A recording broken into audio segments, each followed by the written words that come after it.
10-minute garlic Parmesan broccoli. Just 10 minutes to make this super easy and truly tasty side dish, garlic Parmesan broccoli. It's so addictively yummy you'll be making this over and over again.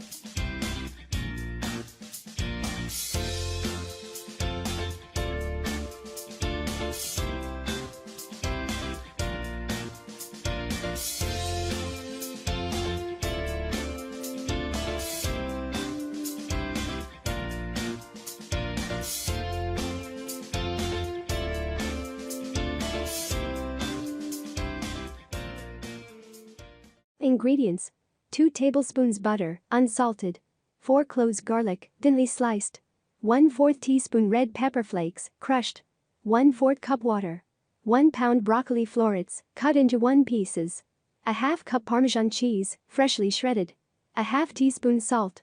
Instructions: melt the butter in a large skillet over medium-high heat, and then add the garlic and red pepper flakes.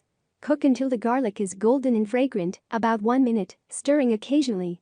Add the water and broccoli florets to the pan, and bring the water to a boil. Cover and cook until the broccoli is crisp tender, about 3 minutes. Remove the cover and simmer until most of the liquid is evaporated, about 1 minute. Sprinkle the broccoli with the Parmesan cheese and salt. Stir to combine.